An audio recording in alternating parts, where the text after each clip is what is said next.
আসসালামু আলাইকুম ওয়া রাহমাতুল্লাহি ওয়া বারাকাতুহু।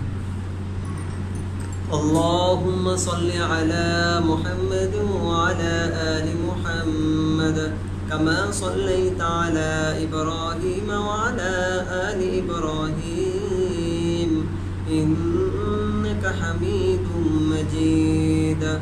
আল্লাহুম্মা বারিক আলা মুহাম্মাদ ওয়া আলা আলি মুহাম্মাদ كما باركت على إبراهيم وعلى آل إبراهيم إنك حميد مجيد।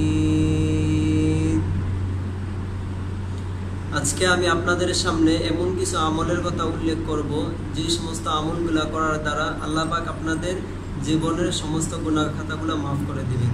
আল্লাহর রাসূল সাল্লাল্লাহু আলাইহি ওয়াসাল্লাম বলেছেন, যে ব্যক্তি প্রত্যেক ফরজ নামাজের পরে নিম্ন দোয়াগুলা পাঠ করবে, এই দোয়াগুলা পাঠ করার দ্বারা আল্লাহ পাক তার জীবনের সমস্ত গুনাহগুলো মাফ করে দিবেন।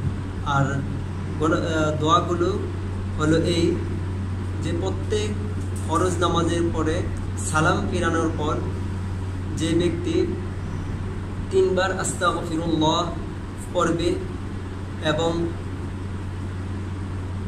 সুবহানাল্লাহ 33 বার, আলহামদুলিল্লাহ 33 বার এবং আল্লাহু আকবার 34 বার, বা এই দোয়া পড়বে লা ইলাহা ইল্লাল্লাহু ওয়াহদাহু লা শারীকা লাহু লাহুল মুলকু ওয়া লাহুল হামদু ওয়া হুয়া আলা কুল্লি শাইইন কাদির।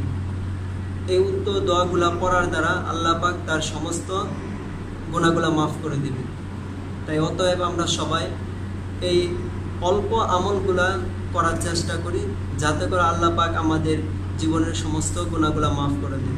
আল্লাহ পাক এই আমলগুলার উপর আমাদের সবাইকে আমল করার তৌফিক দান করুন। আমিন। আসসালামু আলাইকুম ওয়া রাহমাতুল্লাহি ওয়া বারাকাতুহু।